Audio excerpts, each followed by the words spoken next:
Bienvenue sur les petites histoires de la biodiversité, une réalisation de l'association Humanité et Biodiversité, avec le soutien financier de l'Office français de la biodiversité, pour connaître tous les secrets de ce qui constitue le vivant. Bonne écoute!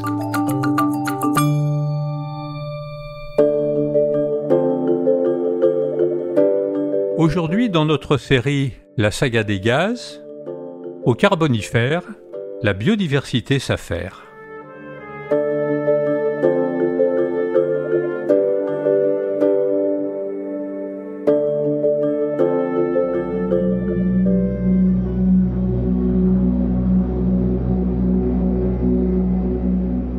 Nous l'avons vu dans un épisode précédent, notre atmosphère actuelle, riche en oxygène, ne s'est mise en place que très lentement, il y a environ 800 millions d'années, soit plus de 2 milliards d'années après l'apparition de la vie.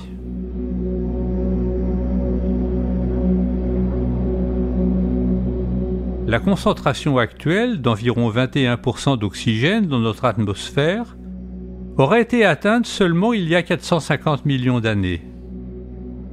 Elle s'est traduite par l'apparition dans les océans d'un grand nombre d'espèces animales, dont on trouve aujourd'hui des descendants dans la faune actuelle, les coraux, les vers marins, les crustacés, les poissons.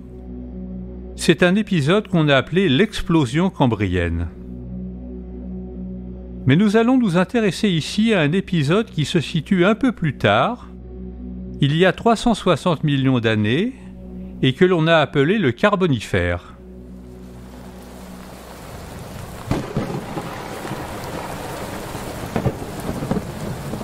En effet, l'augmentation de la teneur de l'atmosphère en oxygène s'est poursuivie après le Cambrien et a largement dépassé les valeurs actuelles.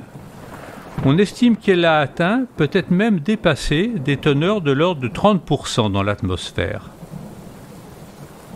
En effet, la production d'oxygène par les cyanobactéries a été relayée par le développement des algues dans les océans et surtout par le développement des végétaux terrestres, avec notamment de grandes forêts de fougères géantes, favorisées par un climat chaud et par des teneurs encore élevées de l'atmosphère en gaz carbonique.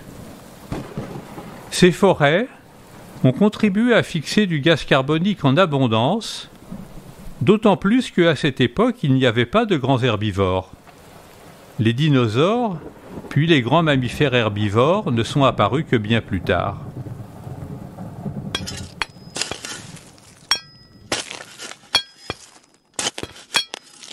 Cette importante production de biomasse végétale est à l'origine de nos mines de charbon.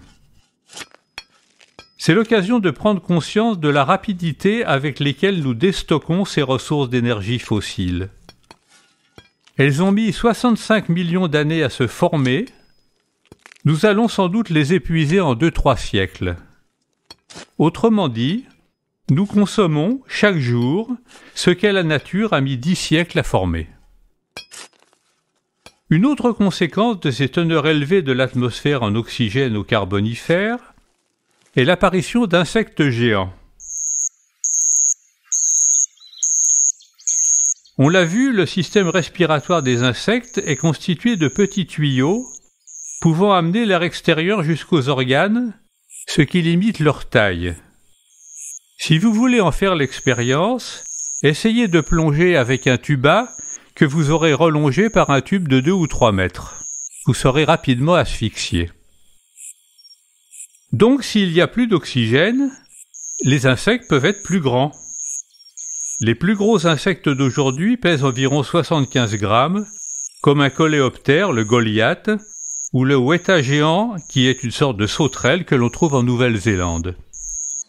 Mais au Carbonifère, on a trouvé des fossiles de libellules géantes, qui s'appellent les Meganeuroptis, qui faisaient 68 cm d'envergure et pesaient près de 150 grammes. Mais à nouveau, la biodiversité se joue des tours. À force de capter du gaz carbonique, une nouvelle période froide est apparue et a mis fin au Carbonifère. À bientôt pour un nouvel épisode.